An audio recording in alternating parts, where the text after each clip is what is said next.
자, 정각 7시가 되어서 시작하도록 하겠습니다. 안녕하십니까. 2025년 첫 번째 노무현 재단 구기주의회가 마련한 시민과 함께하는 광년회의 미디어 바로 알기. 오늘 광년회 진행을 맡은 저는 구기지 사무국장 이영규입니다.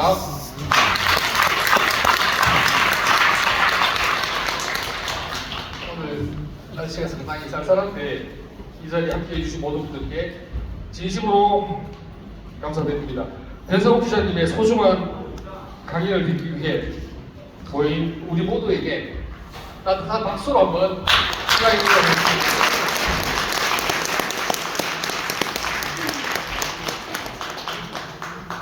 오늘 변성욱 기자님 강의에 참석하고 저한테 많은 분들이 전화를 주셨는데요.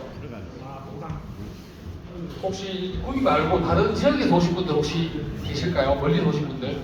저한테 대구에서 전화 오시고 김천에서 전화 오시고 하셨는데 대구에서도 오셨습니까? 아, 네. 혹시 다른 지역 뭐 있으십니까? 아, 네. 아, 그래요. 네. 감사드립니다. 자, 2025년 노무현 재단 구기주의회에서 마련한 첫 번째 강의 미디어 리터러시 본격적으로 시작해 보겠습니다. 오늘 강의를 해주실 분을 소개해 드리겠습니다. CBS, 다들 아시다시피 CBS 기자 출신이시죠. 그리고 최근에는 우리 노무현 재단 유튜브 채널 미디어 알릴레오 코드를 진행하고 계십니다. 그리고 옷 잘 입기로도 소문나 있는 패셔니스타이기도 하십니다. 배 기자님의 현장 경험과 통찰이 담긴 이야기를 들을 수 있는 소중한 시간이 아마 될 것입니다.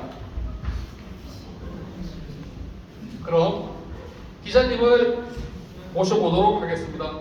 기자님 모시면 큰 박수 부탁드립니다.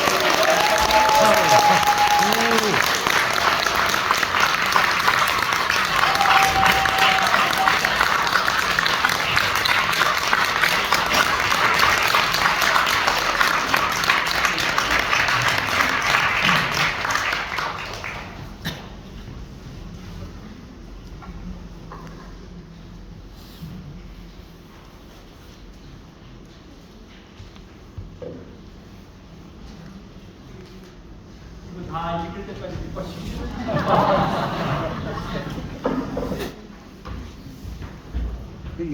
예, 반갑습니다. 변성욱 기자입니다.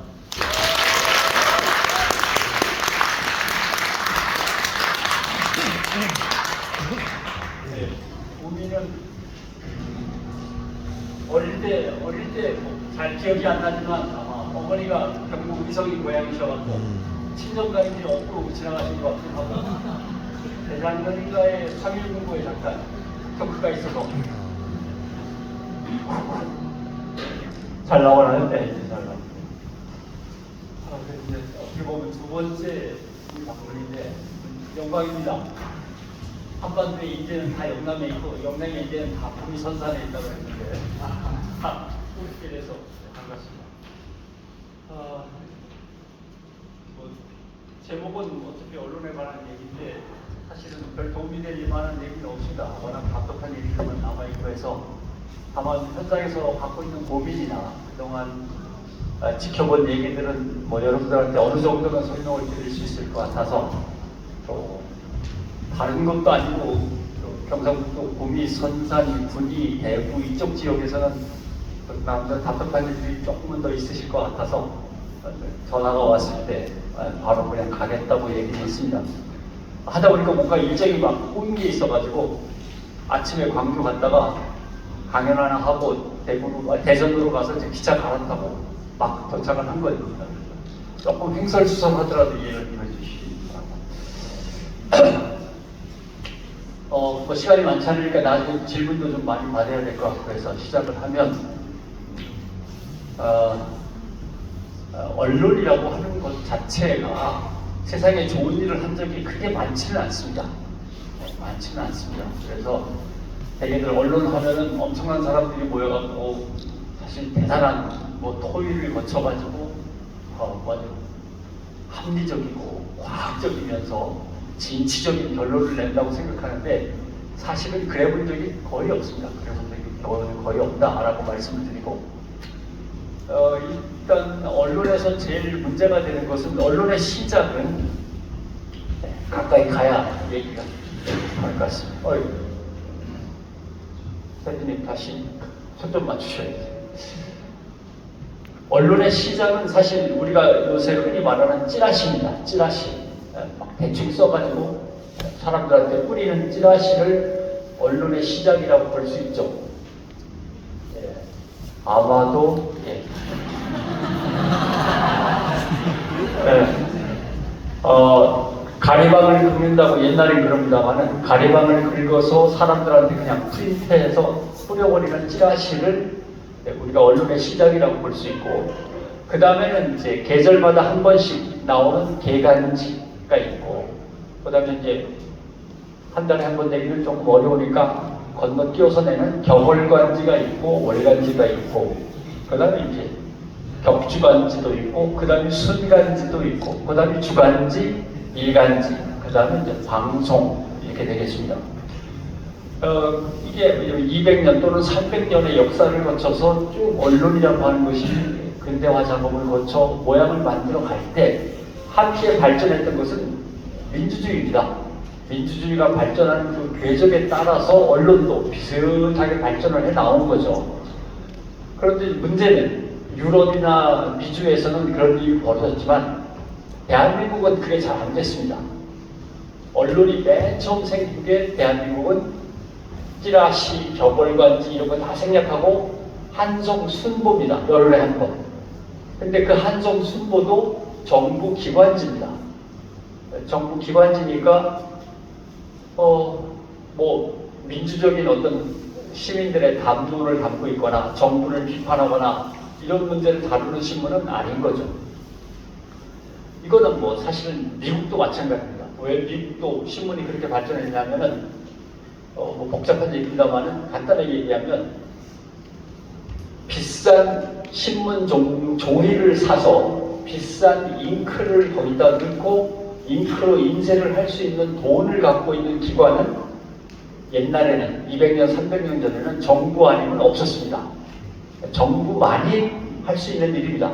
잉크를 사고 종이를 사고 거기에다 인쇄를 해서 사람들한테 뿌릴 수 있는 역량을 갖고 있는 조직은 정부밖에 없었던 거죠. 근데 이제 근대화가 이루어지고 산업화가 발전하면서 자본이라는 게 기업 쪽으로 흘러들어가고 기업체가 커지니까 시장도 커지고 또 중산층도 넓어지고 하다 보면 시장에서 이제 언론을 찍어낼 수 있는 힘이 생기는 거죠. 그러면 이제 정부는 그 언론을 갖고 있던 것을 갖다 시장으로 넘겨주고, 그러면 시장에서 신문이 생기고 방송이 생기고 하면서 언론계가 형성이 되는 겁니다.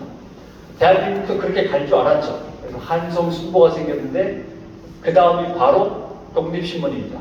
일간지. 그러니까 민주주의가 발전하면서 신문이 발전할 줄 알았는데 고종 순종 거치면서 한성순보에서 바로 독립신문으로 갔다가 바로 어떻게 보면 조선총독부가 관장하는 신문이 되는 거죠. 그래서 조선총독부가 관장하는 신문, 거기다가 일본 신문도 들어오고 이적저적 하다가 그다음 미군정으로 가고 해방기에는, 그 다음에는 5.16 군사정부, 그 다음에 뭐 80년대는 전두환 5.50 정권 이런 식으로 쭉 흘러가면서 군사정부가 들어가니까, 또 군사정부 때는 이번에 계엄도 보셨겠지만 언론을 갖다 바로 장악하는 게 계엄 선언문에 있지 않습니까? 선포문에 있지 않습니까?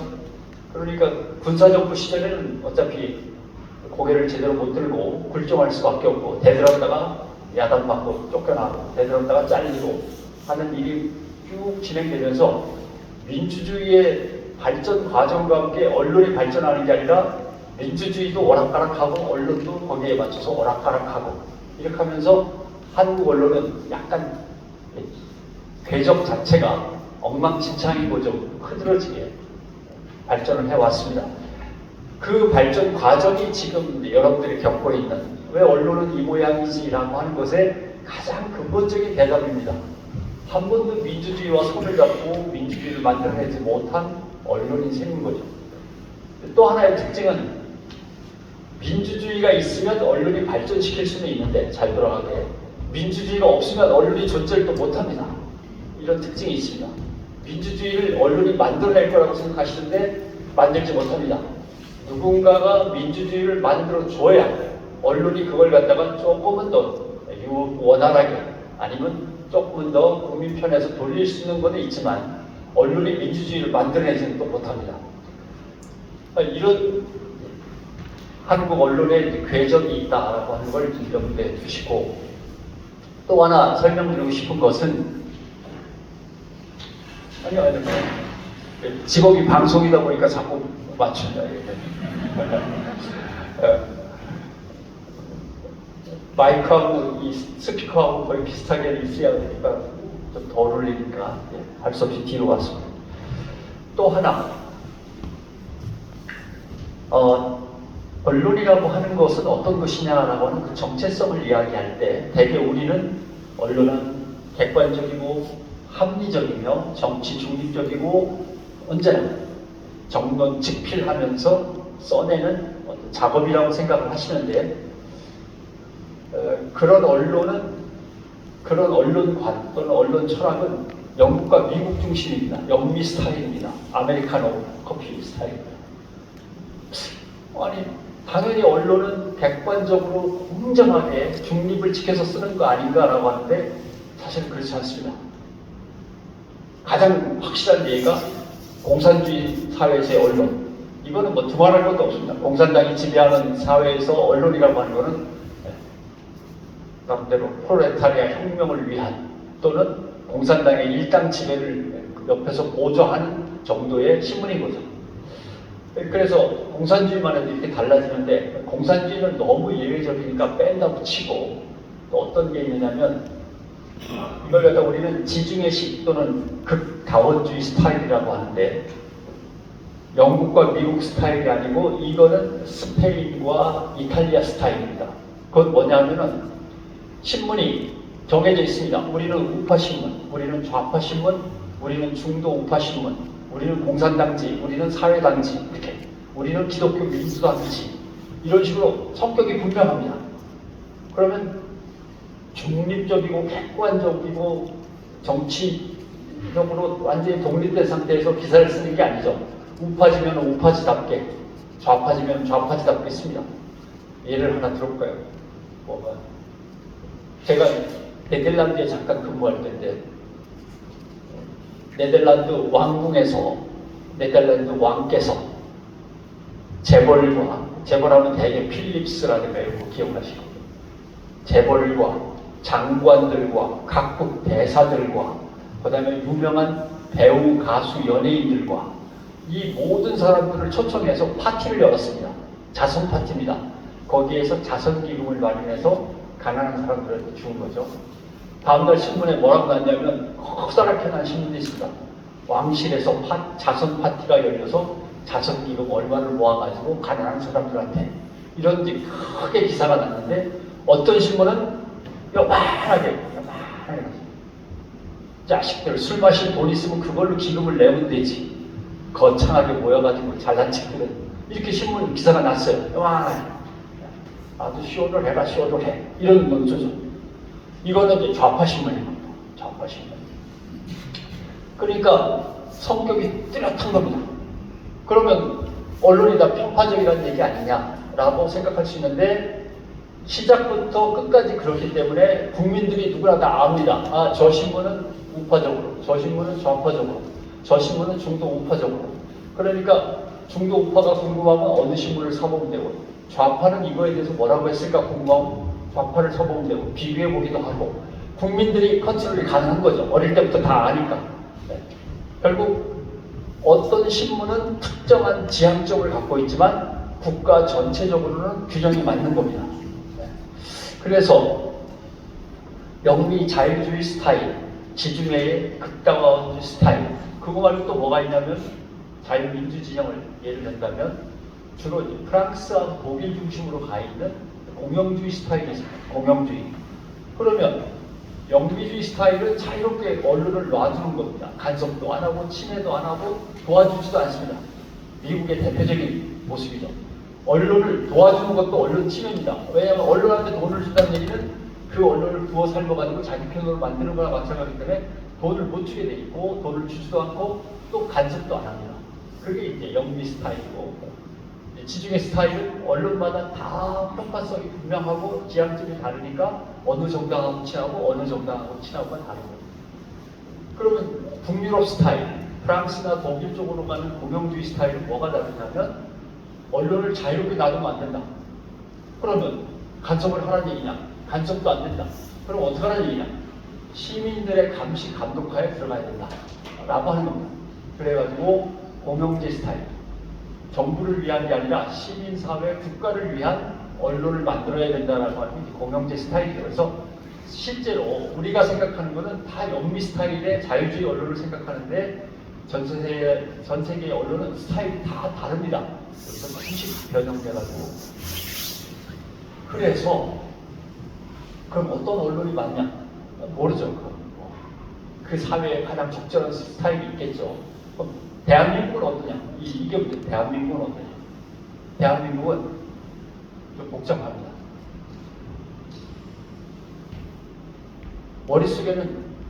머릿속에는 다 아니죠. 정확하게 하면 가슴 속에는 다 영미주의 스타일입니다. 자유롭고 객관적이며 공정하게. 가슴 속에는 다 객관주의 스타일인데 제도상으로는 완전히 북유럽 스타일입니다. 언론중재위원회, 방송통신위원회, 방송심의위원회, 언론진흥재단, 지역언론 활성화를 위한 지역언론 무슨 이게 언론을 갖다가 공적으로 막 지원하고 공영방송을 키우고 신문도 지역신문까지 어렵다 보다 도와주고 이러면서 국가의 언론, 시민의 언론이 되라고 제도상으로는 돼 있습니다. 문제는 방송통신위원회 위원장이 이진숙 같은 사람이 앉아있잖아. 그러니까 이게 전두환 씨가 만든 거거든요. 전두환 씨가 자기가 독재자라고 욕먹을 것 같으니까 정말 좋은 언론 제도 다 갖고 와. 그 대신 언론을 내가 마음대로 할 수 있어야 돼. 이렇게 하다 보니까 좋은 제도는 북유럽 공영주의에서 따오고 내가 마음대로 할 수 있어야 되는 거기다가 대통령님 마음에 드는 놈들로 쫙 앉히십시오. 그 녀석들이 특히 방송 광고공사 같은 경우 방송에 나가는 모든 광고는 광고공사가 다 모아가지고 언론사에 나눠주고 코미션을 갖다 몇십 퍼센트 띄는데 그 몇십 퍼센트의 코미션은 정치인 기금으로 간다거나 이렇게 되는 거죠. 그 다음에 그 수많은 관련된 자리에 대통령의 신복들이든 국회의원 하다가 잘 안 돼가지고 떨어진 대통령과 친한 사람들이든 이런 사람들이 가서 앉아있고 이렇게 되는 거예요. 제도상으로는 완전히 북유럽 공영주의 스타일입니다. 가슴으로는 다 자유주의 스타일인데 머릿속으로는 뭐냐? 머릿속으로는 극다원주의 스타일입니다. 조선일보는 이쪽 편, 동아일보는 저쪽 편, 예를 들면 한겨레는 이쪽 편. 말로는 간판은 전부 다 민족 전문지 이렇게 돼 있는데 간판과 달리 머리로는 계속 계산을 돌려가면서 지하 정치적처럼 움직이기도 하고 정치적으로 누구를 밀기도 하고 누구를 깎아내리기도 하면서 완전히 정파 언론으로서 존재를 하고 있단 말이죠 지금. 그러니까 대한민국 언론이 복잡한 거죠.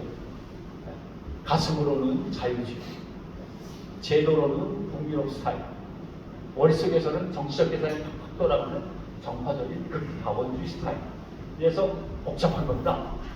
그래서 대한민국의 언론이 실체를 파악하기 어렵고 이걸 컨트롤하기도 어렵고 컨트롤 하려고 그러면 우리는 자유 언론인데 왜 자유 언론을 괴롭히냐고 하고 그렇게 하면 또 그럼 공영 언론으로 제대로 가보라고 하면 거기에 앉아있는 인간들은 다 정치적인 인물들이 앉아있으니까 또 자기의 힘과 이런 걸 이용해서 정파적으로 언론 관련 기관들을 꾸려나가고 KBS를 압박한다거나 MBC를 압박한다거나 또는 어느 신문에 지원하는 걸 끊는다거나 이런 방법을 통해서 언론을 갖다가 정권의 마음대로 요리하려고 애를 쓰고 다 이런단 말이죠.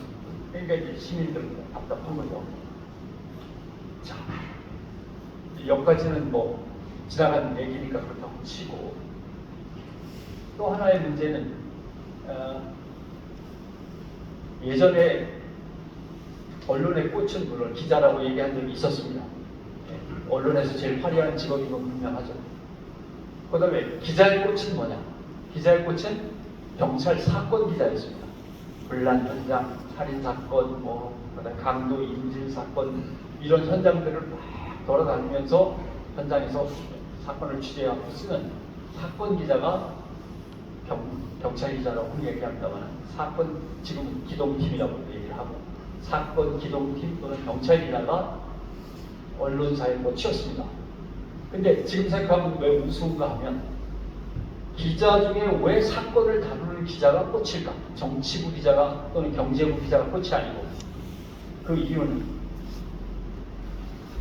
정치 기사를 함부로 못 쓰게 권력이 탄압을 하고 있었기 때문에 그 다음에 재벌과 관련된 경제 기사도 함부로 못 쓰도록 돈과 권력의 힘으로 찍어 누르고 있었기 때문에 언론사끼리 경쟁을 하려니까 승부는 사건에서 나는 거죠. 경제기사, 정치기사는 어차피 똑같이 나갑니다. 똑같이 나가라고 그러니까 똑같이 낼 수밖에 없는 처지가 돼버렸고 그럼 경쟁을 하려니까 사건에서 경쟁을 해야 됩니다. 살인사건을 누가 먼저 빨리 30분이라도 먼저 보도하느냐 그 다음에 어디에서 불났는데 어느 신문이 먼저 보도했는가. 지금은 없어진 제도입니다만 예전에는 그래가지고 신문을 찍어내면 그 신문이 제일 먼저 광화문 거리에 신문 가판대에 쭉 놓입니다. 지금도 신문 가판대가 있긴 있습니다만 옛날에는 신문 가판대에 쭉 놓이면 이렇게 보면은 불이 나서 예를 들면 20명 사망 근데 다른 신문은 없어요. 그러면 당연히 그 신문을 사보겠죠. 살인사건 범인 잡았어 이렇게 하면 다른 신문에는 없다면 당연히 그 신문을 찍는 거죠. 그러니까 결국 그런 걸로 경쟁을 해서 간판에다가 크게 올려놓고 그러면 간판이 많이 팔리고 간판이 많이 팔리면 구독자도 또 늘어납니다. 정기 구독하는 사람도. 그래서 승부가 거기서 결정이 되는 겁니다. 그러니까 언론사들이 경쟁을 했고 경쟁하면서 생긴 요새도 아직도 남아있는 경향 중에 하나가 단독 보도를 엄청 좋아하는 겁니다. 우리가 먼저 했어요. 우리가 먼저 했어요. 우리가 더 실력이 뛰어난 신문이에요. 그러니까 우리 걸 확인해야 돼요. 이 뜻인 거죠. 근데 옛날에는 그랬어요. 옛날에 그랬는데 이제는 안 그렇게 그런 게 있었고 그러다 보니까 나중에 그것도 무너졌죠. 왜냐하면 나중에 제일 먼저 사보려고 뛰어가는 거는 일간 스포츠하고 스포츠 서울이었습니다.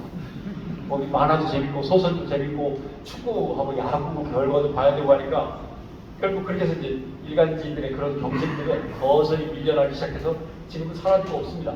지금은 어차피 스마트폰으로 다 보는 세상이니까요. 그래가지고 기자의 꽃은 사건 기자였다라는 말씀을 드리는데 실례를 들면 왜 그렇게 어려웠냐면 서울의 짜장면 값이 2,000원이었는데 2,500원이 됐어요. 그럼 경제부 기자가 기사를 써야죠. 짜장면 값 상당히 올라. 몇십 % 올랐다, 20% 올랐다 써야 되는 거 아닙니까? 서울 짜장면 값 2,000원에서 2,500원으로 무려 25% 올라 썼어요. 근데 누가 그걸 가지고 야 서울 이거 물가가 막 뛰네. 오려가지고 스크랩을 한 다음에 일본에 있는 친구한테 보냈어요. 일본에 유학 가 있는 친구가 거기 있다가 옆에 있는 친구한테 보여줬는데 그 옆에 있는 친구가 조총련이에요. 바로 간첩으로 잡혀갔어요. 국가 경제 기밀 누설죄. 네.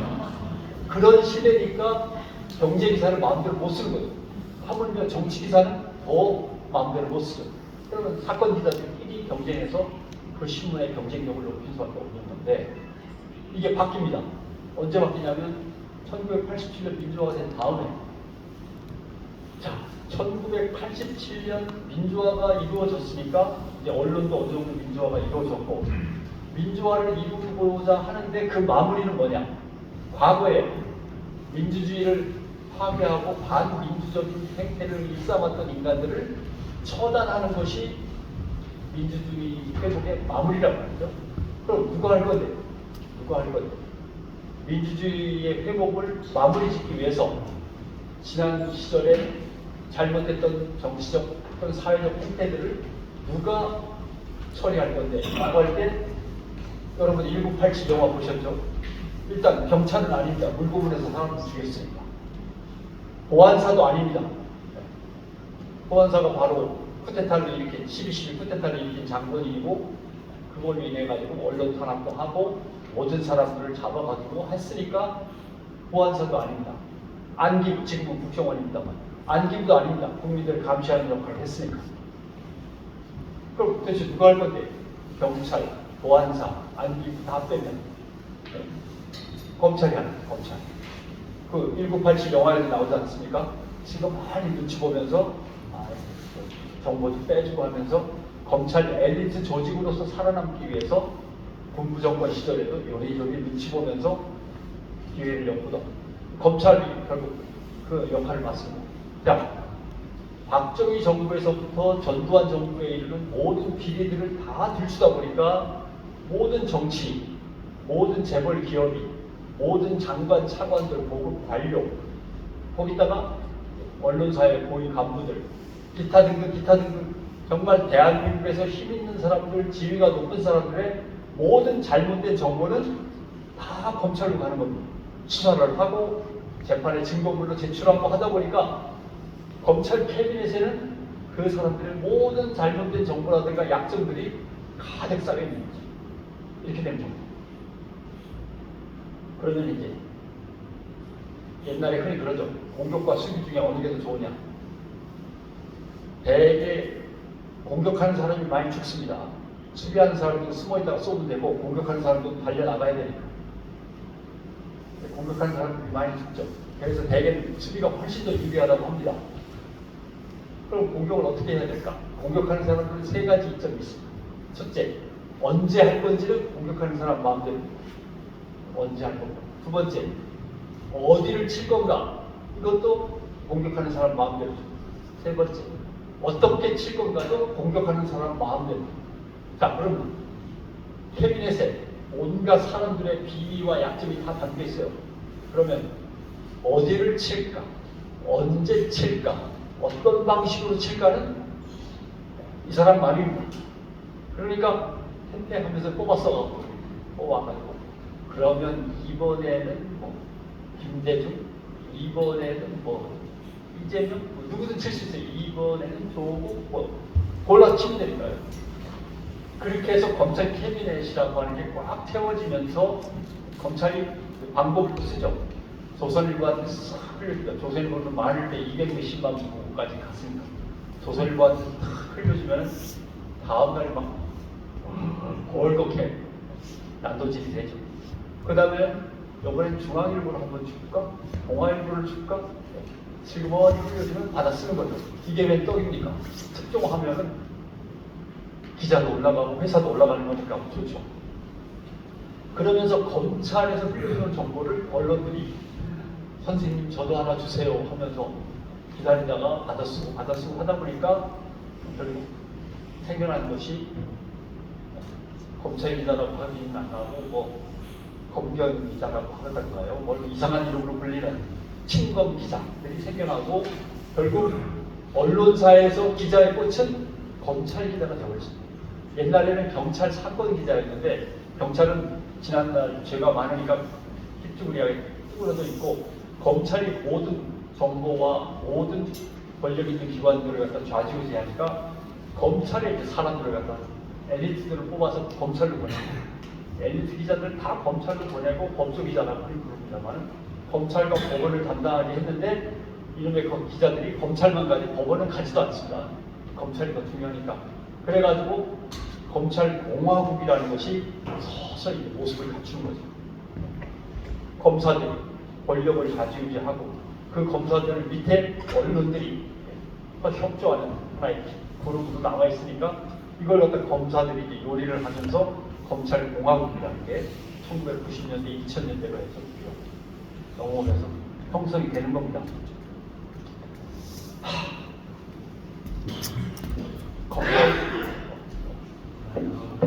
검찰 공화국 얘기를 해서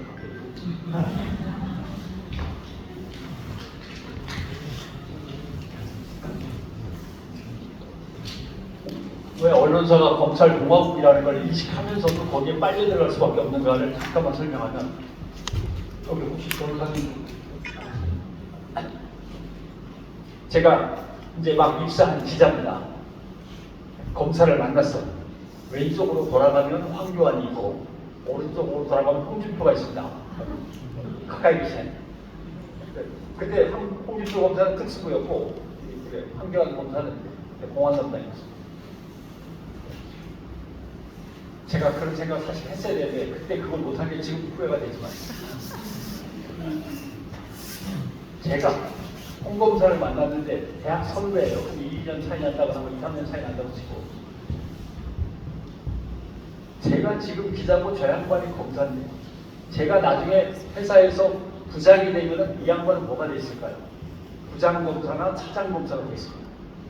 제가 회사에서 국장이 되면 이 양반은 어쩌면 검찰총장이거나 어쩌면 법무부 차관이거나 법무부 장관은 잘 모르지만 차관이 될 수도 있거든요. 자, 제가 기자, 부장, 국장 가면 이 사람은 평검사에서 부장검사, 차장검사에서 검사장까지 올라갑니다. 제가 이제 상무가 되거나 전무, 언론사에 이렇게 크면 이 양반은 검찰총장, 법무부 장관이 되거나 아니면 국회를 나가고 국회의원이 되시거나 당대표가 되시거나 이렇게 됩니다. 심각한 겁니다. 네. 경찰은 이게 잘 안 돼요. 경찰은 중간에 워낙 쪽수도 많고 해갖고 출세가 그렇게 쉽지도 않은 데다가 유능한 경찰은 먼저 옷 벗고 잘립니다. 왜 그런지는 뭐 복잡한데 아무튼 그렇습니다. 군대에서도 이런 것들, 군대에서도 중대장이나 대대장이 매일 밟고 기합 주고 하면은 사고가 안 나는데 민주적으로 풀어두면 사고가 나요. 뭐 이런 거 아시죠? 대칭신경. 그래서 경찰들 같은 경우 정말 민주적으로 온건하게 대하면 거기서 사고가 터져갖고 이상하게도 훌륭한 경찰은 출세를 끝까지 못합니다. 근데 검사들은 그렇지 않습니다. 유능한 친구들이 끝까지 그냥 갑니다. 갑니다. 왜 가느냐면 인사제도를 잠깐 설명드리면 예를 들면 선배 검사가 있고 후배 검사가 있는데 승진할 때 되면 이걸 3등분을 합니다. 선배 검사를 3등분 해요. 잘하는 사람, 못한 사람, 지지기 못한 사람. 그 다음에 후배 검사들도 3등분 합니다. 잘한 검사, 못한 검사, 지지기 못한 검사. 그래서 선배 검사 기수에서 잘한 사람은 승진됩니다. 조금 못한 검사들은 일단 수평 이동하죠. 지지기도 못한 검사들은 밀어내고 밑에 후배들 중에서 제일 잘한 사람들을 거기다 갖다 박는 겁니다. 계속 이렇게 돌리는 겁니다. 3등분 해가지고 승진, 제자리 떨구고 선배들 떨군 자리에 후배들 중에서 제일 잘하는 분들이 올라가서 채우고 이렇게 해서 올라가는 거예요. 그러니까 유능한 검사들은 계속 승진합니다. 이걸 알면 검사하고 무조건 친해야 돼요. 왜냐하면 내가 부장이 되고 국장이 됐을 때 저분은 검사장과 검찰총장이니까. 또 하나의 문제는 한 번 검사면 대한민국 지배세력에서 밀려나지 않습니다. 네? 검사였다가 검사가 아니면 뭐가 되죠? 변호사가 되죠. 대형 로펌해가지고 로펌 변호사가 되든지 삼성이나 현대가 하고 고문 변호사가 되든지 아니면 얼른 정치 쪽으로 가가지고 정치인이 되든지 뭐 윤석열 씨 같은 경우는 대표적인 케이스죠. 네. 검찰에 있다가 나가서 잠깐 변호사 하는 척하다가 다시 어떻게 하다 보면 또 들어갔다가 또 정치인으로 갔다가 이게 비슷한 겁니다. 한 번 검사면 대한민국에서는 영원한 지배 세력입니다. 그러니까 친하게 지내야 돼요. 친하게 지내야 돼요. 그 친하게 지낸 대표적인 성공 케이스가 대장동의 김만배 기자. 전설에 의하면 3년 동안 기사를 몇 건 썼냐고 그러니까 3건 썼다고 그러니까. 그럼 그 사람은 거기 가서 하는 일이 뭐냐?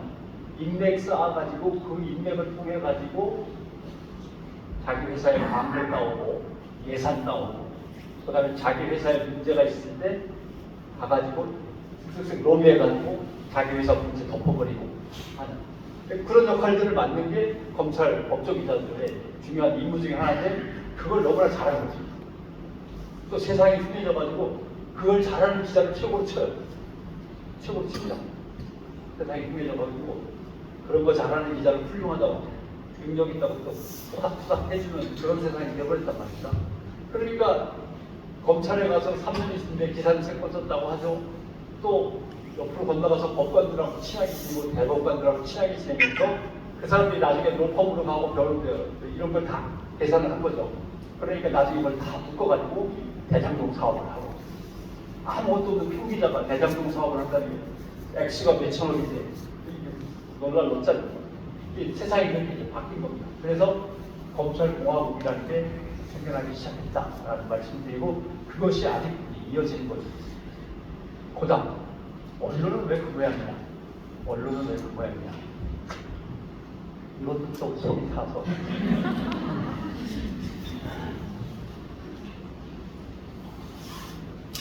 언론은 사실 그렇게 국가 권력에 의해서 정치 권력에 의해서 정상적으로 발전하는 걸 자꾸 이렇게 방해를 받고 장애물이 앞에 놓이고 찍어 누르고 잘리고 하면서 제대로 크고 싶어도 크지 못하고 발전하고 싶어도 발전하지 못했습니다. 박정희 정부 때는 뭐 언론을 탄압하는 방식이 그렇게 복잡하지 않았습니다. 그냥 잘못하면 검은 집차에 태워가지고 남산으로 끌고 갔구나. 뭐 이문동으로 데리고 가서 좁힌 다음에 정신 차린 것 같으면 돌려보내고 이런 것입니다.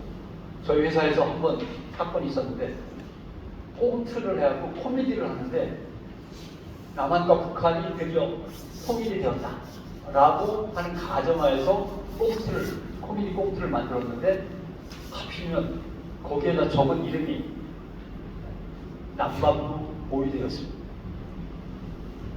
의미를 이해하시겠어요? 북한이 내려와서 통일한 게 된 거예요. 그러니까 남한이 올라가서 통일을 했으면 북한 경찰 이렇게 됐을 텐데 남쪽 보이고 이렇게 하니까 북한이 통일한 게 된 거죠. 줄을 끌려가고 뒤지겨도 한 번은 제가 목동 사는데 목동에 홍수가 났습니다. 당산동, 목동, 망원동 이쪽에 홍수가 났습니다. 홍수가 난 다음에 그때 저는 교회 수련회 때문에 학생들을 데리고 산속에 가 있었는데 마을 방송으로 변상훈 기자 내려오시오. 변상훈 기자 내려오시오. 뭐 이장님 방송하는 거 있잖아요.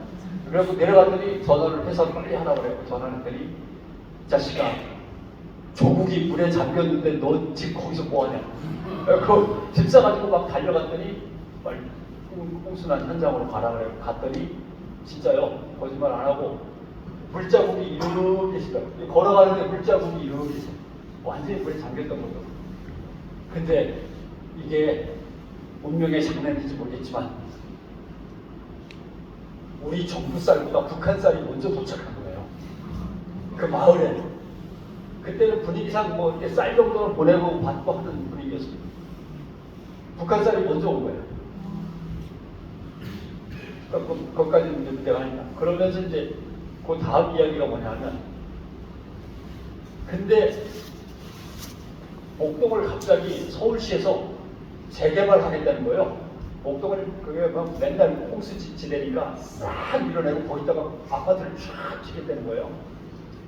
근데 거기는 빈민들이 그 은박집을 짓고 겨우 살고 있었는데 그 빈민들은 청계천에서 빈민촌에 있다가 다 쫓겨난 사람들이거든요. 청계천을 개발한다고 해갖고 그리고 목동에 가서 이제 얼어붙은 땅을 파가지고 거기다 비닐을 넣고 살다가 판자부도 구해가지고 하나씩 꽂아가지고 판잣집을 겨우 은박처럼 만들어갖고 살고 있는데 나가라는 거예요. 나갈 데가 없죠. 버티니까 어느 날 포크레인과 불도저가 오더니 싹 밀어버린 거예요. 뭐 애들 공부하던 뭐 책상은 물론이고 뭐 노트 공책, 신발장, 책가방 이런 게 막 벌판에 널리게 된 거죠. 그리고 거기 있던 사람들은 할 수 없이 부천, 소사 이쪽으로 완전 쫓겨간다. 계속 쫓겨가는 거죠. 근데 어린아이 하나가 엄마 이러느니 북한으로 가자. 거기는 쌀도 바로바로 주더라고. 이렇게 또 그걸 주워 들었으면 가만히 있었는데 그걸 또 제가 이렇게 또 가벼운 입으로 또 기자들이 이렇게 모여있는데 야 내가 목동 취재 갔더니 말이야 진짜 사람이 목구링견이라고 하죠. 눈뜨고 볼 수가 없더라. 그 가난한 사람들이 겨우겨우 일군 땅을 싹 쓸어버리고 집까지 다 쓸어버리고 완전히 폐허가 됐더라. 그러니까 오죽하면 애가 엄마 차라리 북한이 난 거 아니냐 소리까지 하더라 라고 했는데 이걸 또 옆에 있는 여자 기자가 빈민운동하는 사람한테 전달했어. 근데 빈민운동하는 친구가 또 심포지엄에 나가갖고 가난한 사람은 그럼 이 세상에서 그냥 사라지라는 얘기냐, 증발해버리라는 얘기냐, 정권이 원하는 게 그거냐, 이렇게 따지고 물은 거예요. 바로 너 누구한테 들었어? 기자한테 들었는데 기자도 바로 달려갔어요. 근데 그 기자가 제 이름을 안 대는데 저는 안 달려갔습니다. 그렇게 살아있는 거죠. 그 여자 기자도 지금 편집국장 하고 있습니다만 그런 시절입니다. 그런 시절. 무슨 얘기가 여기까지 왔는데. 그래서 박정희 정부 때는 그렇게 두들겨 패면 거고 전두환 정부 때도 마찬가지인데 더 웃음 얘기 하나 할까요? 얘기 나오면 필요해요. 어떤 사람이 광화문 대거리에서 이순신 장군 동상을 향해서 삿대질을 하면서 야, 어려운 인간아, 너 하나 때문에 온 국민이 이렇게 고생하는 거 아니야? 너 하나만 없어지면 돼! 라고 소리를 빽 지른 거예요. 광화문 대거리에서 그쪽을 향해 손가락질을 하면서 바로 그 ጦ는 집차가 휙 남산으로 데려가죠. 한참을 두들겨 펴고 아까 지금 발라주면서 야, 그래, 며칠 맞았습니다. 물어나 보자. 너 하나 때문에 온 국민이 고통을 받고 너 하나가 사라져야 된다는데 그게 누군데? 누군데? 라고 하니까 이 사람이 쓱 돌아보면서 김일성이요. 이렇게 된 거예요. 그렇게 때리는 사람이 얼마나 미안해. 진작 얘기를 하지. 여기 택시 주고 집에 가라고. 근데 또 가다가 이 사람이 싹 돌았더니 근데 아저씨는 누구라고 생각한 거예요? 이렇게 질문을 했던 거예요. 그러던 게 박정희 정부 스타일. 그 시절에 73년도에 어떤 일이 있었냐면 조선일보의 기자들이 갑자기 머리띠를 매더니 우리는 이대로 살 수 없다. 자유 언론을 지켜야겠다. 왜 맨날 경찰 형사들이나 또는 정보기관의 정보들이 들어와가지고 무슨 기사가 나가는지 지적지적하고 편집국장한테 이거는 대응이 안 되는 맨날 그러고 우리는 그렇게 살 수 없다. 그때 또 기관은 출입금지라는 게 있었습니다. 기관은 출입금지는 더 처절한 얘기지만 정보기관에서 잘생긴 제비들을 동원해갖고 싸우는 남자 춤추러 가서 댄스홀에 있는 제비들을 동원해가지고 기관에서 타이피스트 하는 아가씨들을 전부 다 농락한 거예요. 그래가지고 중요한 회의를 하면 타이피스트가 두 장을 쳐가지고 한 장을 빼돌려주는 거예요. 그래서 어떨 때는 중요한 회의를 하면 윗사람이 결제하기 전에 경찰이 먼저 와요. 그게 이제 그래가지고 기관은 출입금지라는 걸 써붙이게 된 겁니다. 막마다. 그렇게 이제 탄압을 받던 시절인 거죠. 근데 조선일보 기자들이 머리띠를 메고 우리는 이렇게는 못 산다. 기관은 출입금지. 이런 거 이제 써붙이기 시작한 거죠. 그랬더니 조선일보 사장님이 다음날 바로 달려오셔갖고 누구누구가 그런 짓을 했어 라고 다 조사한 다음에 기자협회에서 물론 주관을 했겠죠. 주동을 했겠죠. 또 저쪽에 가서는 걱정하시죠. 제가 바로 잘라버리겠습니다. 라고 해서 잘라버렸어요. 그게 자른 다음에 그 사람들이 뭉쳐가지고 감옥 갔다 와서 만든 게 조선투입니다. 그 다음에 73년. 74년에는 동아일보에서 갑자기 기자들이 머리띠를 매갖고 우리도 못한다. 자유언론 투쟁을 갖다가 선언을 했습니다. 그러면서 머리띠를 메고 자유언론 투쟁을 하면 동아일보 사장이 역시 달려가서 제가 다음날 다 자르겠습니다. 라고 해야 되는데 동아일보는 그때 그렇지 않았거든요. 야당지였거든요. 철저하게 야당지였죠. 다들 동아일보만 먼저 사서 봤으니까. 미적미적하고 어떻게든 피해가지고 안 했단 말이에요. 그러니까 정부가 제일 먼저 한 게 뭐냐면 광고를 끊어버립니다. 사실 동아일보에 광고를 실으려면 몇 달 전부터 예약을 해야 겨우 가능한데 더군다나 큰 칼라 광고는 정말 동아일보에 싣기 어려운데 기아가 광고를 하게 됐습니다. 갑자기 기아가 광고를 취소했어요. 그걸 시작으로 해서 광고들이 하나둘 떨어져 나가기 시작하더니 실을 광고가 하나도 없습니다. 그래서 여기서 혹시 하신 분들 계실지 모르지만 동아일보를 돕기 위해서 다들 헌금을 했습니다. 그럼 동아일보는 고맙다는 이름으로 고맙다는 표시로 조그마한 광고를 했습니다. 어느 마을 사는 누구께서 5,000원 보내셨습니다. 이렇게. 그게 그냥 동아일보에 꽉 들어차기 시작했습니다. 그게 시민 백지광고에 대한 시민 광고. 그런데 문제는 어느 마을 무슨 동 몇 번지에 사는 아무개가 3,000원을 내서 경찰 찾아갑니다. 돈 많아? 이렇게 너 돈 많아? 그러니까 못하죠. 그러니까 동아일보는 방법을 바꿨습니다. 아무개 마을에 사는 정도, 대구시에 사는, 구미시에 사는, 이제 동을 쓰면 안 돼. 동을 쓰면 안 돼. 그리고 이름에 성만 쓰고 땡땡. 그런 식으로 해가지고 버텼는데 버티기 힘들죠.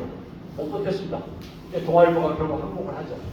동아TV에서 또 사람들이 잘려나가고 동아TV가 만들어진 거죠. 1974년입니다. 아직도 그분들이 역시 자유언론 소투쟁에 이어서 민주언론 운동을 계속 하고 계시긴 합니다만, 그렇게 해서 잘려나간 게 백수십 년 정도 잘려나갔단 말이죠. 근데 전두환 정권이 들어서서는 더 효율적으로 하는 방법이 없을까요? 일일이 데려다가 자르고 뭐 때리고 하는 것도 귀찮아. 방법이 왜 없겠습니까? 연구하면 있지. 언론사 숫자를 한 6분의 1로 줄여버렸습니다. 대구에 신문이 몇 개가 있으면 하나만 남겨놓고 다 없애요. 광역자치단체마다 신문을 하나씩만. 광역자치단체마다 신문을 딱 하나씩만. 나머지 다 없애. 이렇게 된 거예요. 그러니까 한 언론사 숫자가 6분의 1로 줄었습니다. 퀴즈 내면 나와. 전일방송이라는 것도 있었습니다. 그런 방송이 대한민국에 있었을까 하지만 그때 다 없어진 방송들입니다. 그렇게 해서 그 다음에 삼성이 방송국을 갖고 있었습니다. 그걸 우리는 동양방송이라고 해요.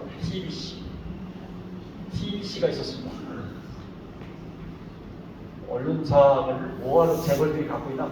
내놔. 이렇게 하고 KBS 2 넘겼습니다. KBS 2. 동아일보도 방송사가 있었습니다. 동아라디오. 신문사가 뭐하러 라디오 방송을 해? 내놔. KBS 3라디오. 이렇게 나간 겁니다. CBS 교회가 뭘 방송을 하나? 내가 하려고 보니까 야, 이 교회 숫자가 만만치 않단 말이죠. 그러니까 그냥 방송을 하는데 그 대신 뉴스는 앞으로 없어. 뉴스 못해. 뉴스 금지. 그 다음에 광고도 없어. 그러니까 제가 이사하니까요. 예산이 50억이던 게 이사하니까 5억인가 5억 남았더라고요. 50억 갖고 살고 있었는데 45억을 뺏어간 거예요. 광고. 그리고 5억 갖고 먹고 살려고 한 거죠. 그러니까 교회들이 할 수 없이 도와줘가지고 연명을 지금까지 온 겁니다. 그런 식으로 정리를 갖다 이리저리 하니까 언론사가 6분의 1로 줄어드니까 거기서 잘려나간 사람이 1980년에 잘린 사람이 1000에서 1200 이라는 게 공식적인 숫자입니다. 그런데 사실은 이건 정확한 숫자가 아닌 것이 전일방송이 없어지면서 기자 자체가 완전히 사라지고 이런 거는 잘리는 걸로 안 친 거죠.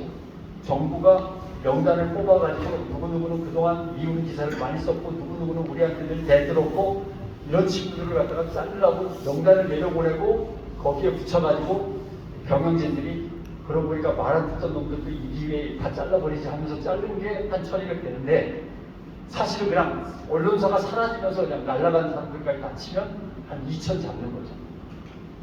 그러니까 결국 2000 몇백여 명이 그 잠깐 사이에 1973년부터 1980년 사이에 다 날아간 겁니다. 물론 남아있는 분들 중에도 뭐 좋은 분들이 계셨지만 대개는 열심히 또는 올바른 소리를 내기 위해서 고생한 사람들 순서대로 잘리면서 이렇게 된 거예요. 거기다 또 무슨 일이 있었냐면 민주화 이후로 넘어와서 아니죠. 이거 더 해야 돼요. 언론사가 6분의 1로 줄었다고 치고 언론인들도 거의 뭐 6분의 1, 7분의 1로 줄었겠죠. 부산 같은 경우는 부산일보와 국제신문이 있었습니다. 국제신문은 완전히 야당입니다. 동아일보만큼 야당이었습니다. 그리고 저도 그런 신문을 한 적이 있는데 선배들이 돈을 주면 돈을 가지고 서울역으로 뛰어가는 거예요. 왜 서울역으로 뛰어가냐면 기차를 타고 국제일보가 국제신문이 배달이 되거든요. 서울역에서 맨 처음에 풀립니다. 풀면 돈 주고 사는 거죠. 근데 부산에서 서울로 몇 번 안 오기 때문에 빨리 뛰어가서 사야 돼. 늦으면 못 삽니다. 국제신문이 그렇게 유명했다고요. 자, 광역자치단체마다 신문은 딱 하나씩 했는데 부산일보 국제신문 중에 어느 건 없앴겠습니까? 국제신문을 없앴죠.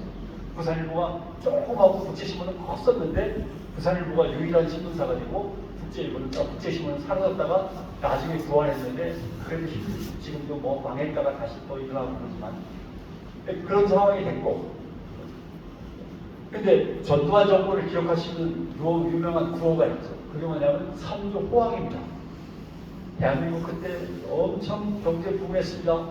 근데 경제가 부흥하면 기업이 부흥하고, 기업이 부흥해서 돈을 벌면 물건을 팔기 위해서 광고를 해야 되는데 언론사가 6분의 1로 줄었으니까 광고 나갈 자리 구하는 게 어려운 거예요. 특히 KBS, MBC, SBS는 그게 없었고, KBS, MBC의 광고하고 내려면요, 이건 뭐 보통 노력하면 어렵죠. 그래서 할 수 없이 끼어 팔기를 합니다. MBC 또는 KBS 9시 뉴스에 저희 광고를 실어주시면 저희가 광고가 안 붙는 새벽부하고 심야 프로그램에 광고 붙이겠습니다. 뭐 이런 식으로 끼어 팔기 해가지고 광고를 붙였는데 MBC, KBS 그때 돈 많이 벌었습니다. 보너스가 1100% 막 그럴 때라고 하니까. 그러니까 결국 1970년대 언론도 정부의 정치 권력에게 꼼짝 못하고 살았지만 그때는 힘에 굴복해서 불종하는 언론이었다면 80년 전두환으로 넘어와서의 언론은 이제는 엄청난 부와 특혜를 누리면서 지배 체제의 한 부분으로 벌어들어간 거죠. 편입됐다고 해야 되는 거죠. 그러니까 기득권층으로 편입한 겁니다. 언론이. 그때부터 이제 지금 모습의 언론으로 점점 변해서 오는 거죠. 쉽게 얘기하면 어느 정도의 특권을 누렸다고 해야 될지 모르겠지만 운전면허를 그때 그 경찰에 쏠 때 나름대로 기사 잘 쓰고 약간 이제 끝발잇는 기자들은 운전면허증이 어떻게 되냐면 교통과장이 운전면허증을 갖고 와서 운전면허증 여기 있습니다. 이거 가면서 그러니까 조금 일찍 퇴근하시면서 저희 교통과 직원하고 연습을 조금 주행 연습을 좀 하시죠. 운전을 해본 적도 없는데 면허증이 먼저 나왔어요. 그 다음에 우리 교통경찰 붙여드릴 테니까 연습 좀 그래도 하고 좀 아시죠? 이렇게 된 거죠. 네, 그런 식이에요. 그다음 기자들은 일정 부분에 대해서는 갑근세가 면제했습니다. 세금을 안 냈어요. 근로소득세를 안 냈다고. 네. 본봉은 내는데 본봉 말고 수당과 취재비, 뭐 기타 등등은 하나도 세금이 안 붙었습니다. 언론사 전기료, 수도세 이런 거, 수도료 이런 거 감면.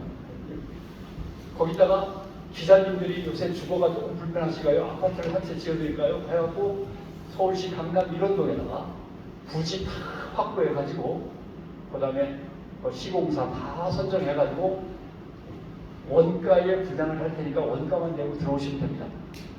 왜냐면 그때도 아파트 당첨되기가 엄청 어려웠던 시절인데 다 준비해 놓을 테니까 오시면 됩니다. 이렇게 해갖고 강남 이런동의 기자 아파트 이런 티켓이 막 주어지니까 결국 기자들이 기득권층으로 지배층으로 흡수가 되는 거죠. 자기네들 좋아서 벌어 들어갔죠. 그러니까 이제 거기서부터 기자의 엘리트주의와 그 다음에 국민들과의 괴리, 국민들의 불신 같은 것들이 서서히 시작된 거예요. 그래서 이제 오늘날 이르렀습니다. 얘기 나온 김에 뭐 기자 욕을 더 하면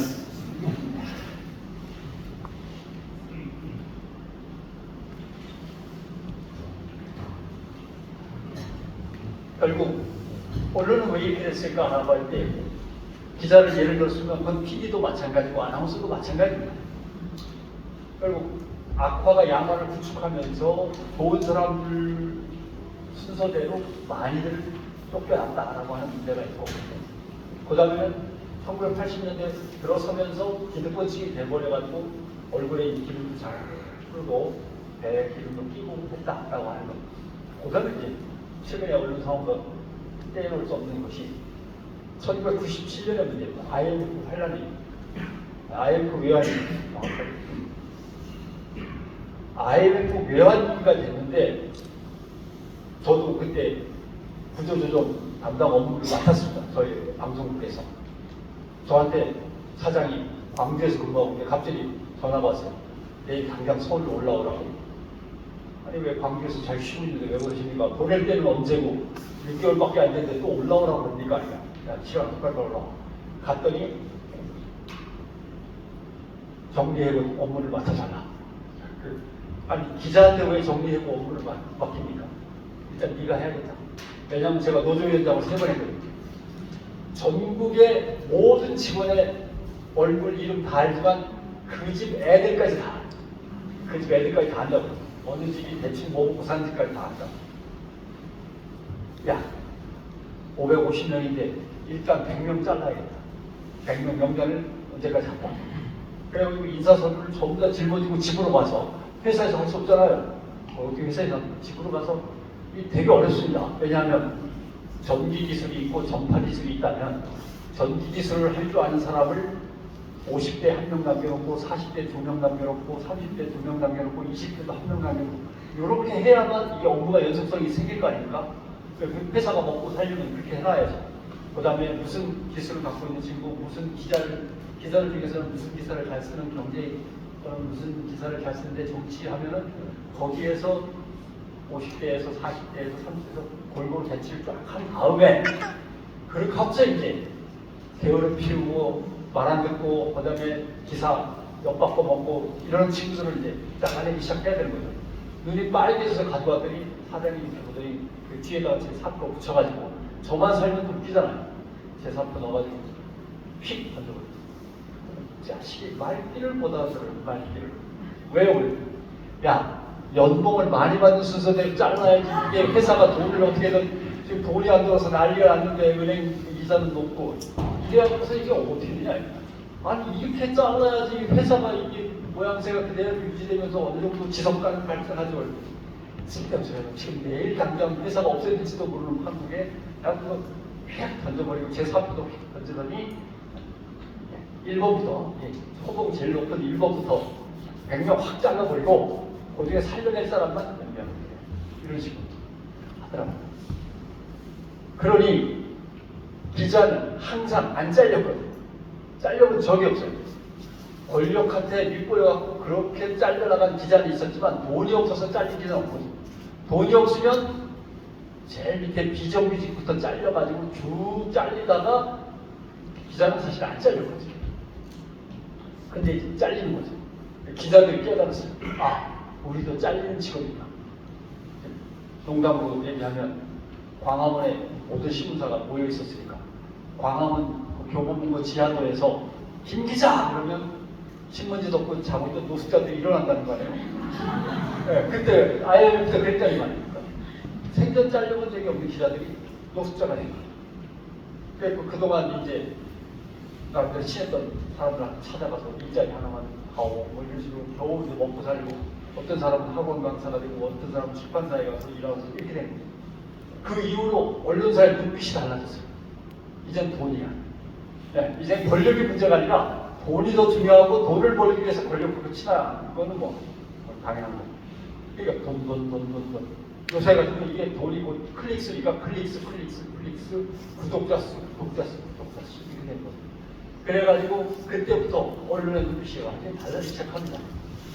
야, 이제는 생존 자체가 언론사의 문제지 뭐 언론으로서 사회적 공적 감시 기능을 다하고 뭐 민의를 대변하고 어쩌고저쩌고 다 필요 없어요. 먹고 사는 게 문제고 당장 내일 없어질지도 모르는 이 우리의 조직을 위해서 뭔가 해야 돼요. 다음에는 기자들도 영향을 받는 거죠. 그래가지고 지금의 여러분들이 기레기라고 이제 야단을 치시는 그 언론의 형태가 갖춰지는 겁니다. 돈만 알고 어떨 때 시민들보다는 정치 권력하고 더 가깝고 시민들의 말을 들어서 정치 권력한테 전하는 게 아니라 정치 권력의 말을 시민들한테 뿌리는 정도의 역할 이런 걸로 계속 가고 있는 게 오늘의 언론 현실이고 근데 하나만 더 하고 질문을 받는 것입니다. 그럼 개혁을 해야 되는데 개혁이 안 될까요? 안 됩니다. 옛날에는 제가 후배들한테 기자협회도 열심히 하고 노조활동도 열심히 해서 한번 들어오고 와라 이렇게 했는데 요새는 항상 기자들한테 이렇게 공부 열심히 하고가 아니라 창업을 항상 생각해라. 그럼 창업하라는 얘기는 언론사를 만들라는 뜻만은 아닙니다. 어떤 언론사나 어떤 언론 미디어들이 만들어지는지 잘 눈여겨보고 거기에 합류를 했다가 나중에 너도 한번 만들어 보든지 항상 준비를 그렇게 해라. 어떤 언론사가 새로 만들어질까? 트위터가 만들어지고 페이스북이 만들어지고 유튜브가 만들어지고 이런 과정들을 다 눈여겨보면서 우리 회사를 저걸로 빨리 바꿔봐야 되는 거 아닌가? 라든가 나는 그럼 이 글 쓰는 작업에서 뛰어나가가지고 카메라 찍고 편집하고 하면 저걸로 나도 바꿔야 되는 거 아닌가? 이런 고민들을 항상 안고 민감하게 언론계가 변하는 걸 봐라. 니들은 이제 산적이 아니라 해적이다. 산적은 길모퉁이에서 이렇게 기다리고 있다가 뭐 사슴 지나가면 하대 그냥 그냥 기절시킨 다음에 끌고 가면 되는 거지만 총을 쏘든지 해적은 그게 아니지 않습니까? 바다를 누비면서 쫓아다녀야 됩니다. 어부도 마찬가지죠. 물고기를 쫓아서 누벼야 되는 겁니다. 완전히 생태계가 달라지는 거거든요.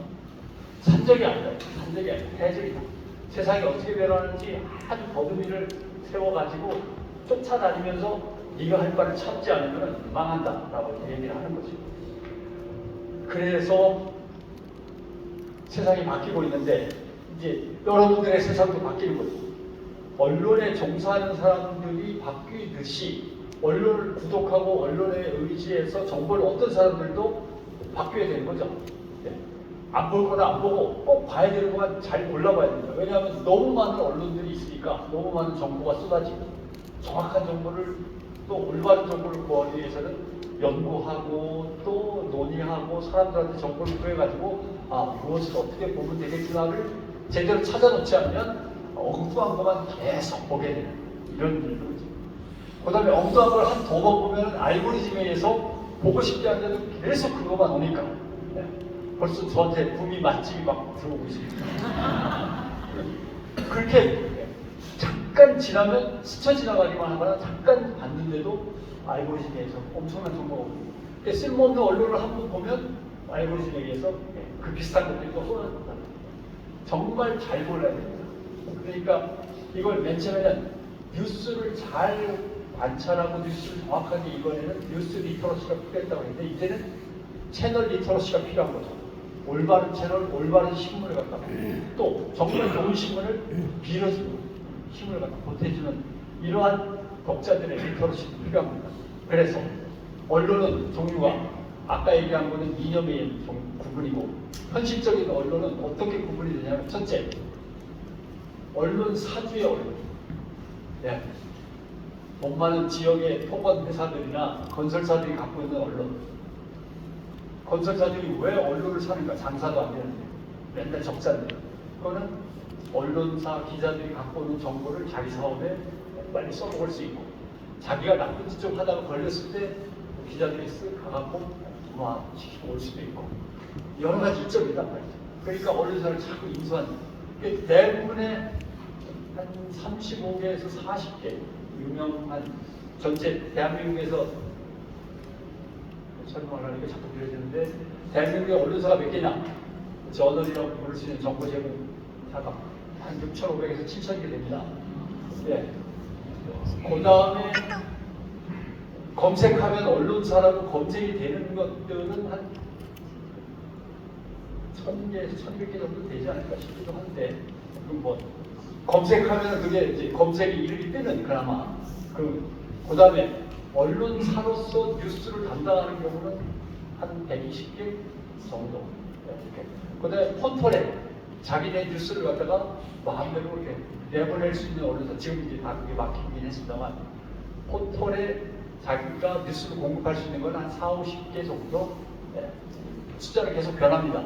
심사에서 떨어지는 데가 있고 올라가는 데 있어서 그 다음에 이제 언론사라고 포털에 자기네 기사를 넣지는 못하지만 포털에 언론사로 등록이 되어서 포털을 통해서 건너갈 수 있는 언론사까지 치면은 거기 한 120개에서 130, 40개 되겠죠. 그러니까 결국 한 130, 40개가 된다면 130, 40개 중에 한 40개 정도는 다 건설사가 갖고 있습니다. 특히 지역에 돈 갖고 있는 건 건설사밖에 없습니다. 토건에서밖에. 현찰 쥐고 있는 거는. 그러니까 거의 다 그쪽에서 자기네 비즈니스에도 필요하고 돈도 있고 현찰이 있으니까 사들이는 거죠. 그렇게 어렵게 생각할 거 없습니다. SBS 태영건설 거기서 시작하고 그 다음에 YTN, 유진 다 그렇게 되는 거죠. 거기서부터 쭉 해서 전국에 정말 커다란 언론사들 한 5, 60개 중에 그 중에 한 3, 40개는 건설사들이 갖고 있는 셈이 된 겁니다. 한국은, 그랬고, 한 번은 한국일보도 건설사 소유라고 그랬더니 한국일보에 있는 후배 국장이 전했습니다. 선배님 서운합니다. 뭐가? 우리는 언론사가, 우리 언론사는 건설회사 소유가 아니지 않습니까? 니들 건설회사 소유 아니야? 그러니까. 아니요, 우리는 알루미늄 샤시 회사지. 그러고 이게 마룻바닥 까는 회사지 건설사가 아닙니다. 야, 그게 그거 아니냐? 다르죠. 어떻게 샤시 회사하고 건설사하고 똑같습니까? 아무튼 제가 건설회사라고 잘 안 부르고 건설자본이라고 부릅니다. 건설자본. 건설자본이 갖고 있는 게 3, 40개가 되는 겁니다. 그러니 언론 사주의 언론은 다릅니다. 왜냐하면 건설사 YTN 요새 많이 변했다고 야단들 많이 치시죠. 옛날에는 연합뉴스보다 나았는데 요새 연합뉴스가 못하답니다. 야단치는 거 아닙니까? 언론 사주의 언론은 그냥 언론사가 아닙니다. 언론 사주의 입맛에 맞게 돌아가니까. 그 다음 언론사의 언론. 아까 말씀드린 대로 두들겨 맞다. 거기다 갑자기 기득권층이 돼갖고 지배계층이 됐다가 또 민주화가 돼갖고 돈 못 벌면 잘리니까 돈을 열심히 버는 그런 언론인들이 나름대로 어떤 언론인은 정말 몸부림치면서 조기사 쓰려고 애를 쓰고 어떤 친구는 외면하고 장사하고 다니고 이런 사람들이 막 뒤에 엉켜있는 욕망과 또는 잘해보려는 어떤 꿈과 이상 이런 것들이 막 뒤섞여버린 언론인들의 언론입니다. 그다음 언론사주의 언론, 언론인의 언론이 있고 그다음에 언론사의 언론이 있습니다.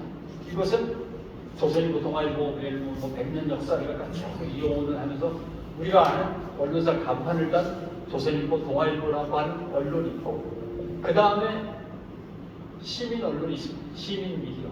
이제는 우리끼리도 언론을 한번 만들어보자라고 해서 만들어서 함께 꾸려나가는 언론도 있고 그 다음에는 1인 미디어가 있습니다. 시민이 직접 미디어가 돼서 움직이는 그런 1인 미디어도 있고 그러면 여러분들에게 물을 수밖에 없고 어떤 언론을 원하십니까? 어떤 언론이 잘 되기를 원하십니까? 어떤 언론에게 힘을 보태주고 싶습니까? 이렇게 하면 이제 여러분들이 선택을 해야 되는 거죠.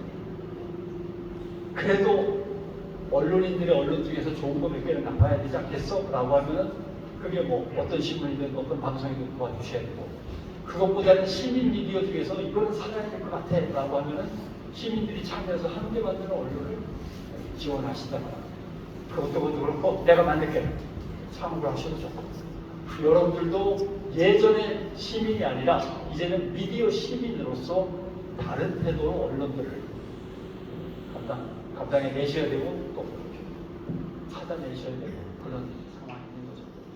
그러니까 언론 개혁이 왜 안 되냐? 마지막 지구촌에서 성공한 언론사가 아직까지 하나도 없습니다. 제일 성공했다고 치는 게 이제 뉴욕 타임스, 영국의 가디언, 그 다음에 월스트리트 저널. 그 중에서 뉴욕 타임스는 어느 정도 성공을 했다고 하지만 뉴욕 타임스도 제가 보기에는 한 3분의 1쯤 성공을 했는데 10년 넘는 세월 동안 돈을 엄청나게 쏟아 부어가지고 실패를 몇 번 한 다음에 겨우 지금 성공을 이렇게 한 걸까 싶을 정도로 온 거예요. 네. 10몇 년 동안의 세월에 엄청난 돈을 들였습니다. 그런데 대한민국에서 KBS가, 조선일보가, 동아일보가 그 뉴욕타임즈처럼 엄청난 돈을 들여서 인력들을 대거 예를 들면 새로운 언론을 만들어 봐라 개혁적으로 그러면 디지털 시대에 AI 시대인데 거기에 맞는 새로운 개혁적인 언론을 만들려면 사람들을 뽑아가지고 팀을 짜서 방 하나 주고 거기서 연구를 하라 그래야 되고 그 사람들한테 언론 학자들을 붙여줘야 되고 조사 요원들도 붙여줘야 되고 그게 1년이 갈지 2년이 갈지 모르는데 보고서가 나오면 그 보고서를 검토해가지고 실제로 경영에 한번 반영을 해서 그렇게 해보고 실패하면 다시 돌아와서 연구팀을 다시 불러모아가지고 실패한 이유를 밝힌 다음에 전문가들하고 논의해서 보고서의 내용을 바꾼 거를 또 전복해보고 이렇게 하면서 10년 넘는 세월을 한 곳이 뉴욕타임즈인데 조선일보가 그렇게 하겠냐. 돈도 없고 사람도 없고 그렇게 애써서 자기의 기자로서의 또는 PD로서의 또는 언론사 경영에 지식을 쌓아간 착실한 기자조차 몇 명 없는 데다가 그 사람들이 연구해서 만들어낼 수도 없고 그만큼 돈을 시간을 투자할 여력도 없고 그러니 어떻게 개혁적인 언론이 AI 디지털 시대에 맞는 언론이 새로운 언론이 생겨나겠습니까? 안 생겨납니다. 그러니까 지금으로서는 작고 뜨겁고 뭔가 나름대로 좋은 언론을 추구하는 많은 언론들이 생겨가지고 여기에 자극을 받아가지고 좀 찌그러지더라도 자극을 받아서 지금보다는 덩치가 작지만 그래도 할 만큼은 하는 언론으로 남아있는 수밖에 없는 거죠. 그건 그렇다고 치고 여러분들은 어떤 언론을 만들어 갈 거냐 이 고민이 우리한테 남아 있습니다. 여기까지 하고 궁금하시면 아는 데까지 답변하겠습니다.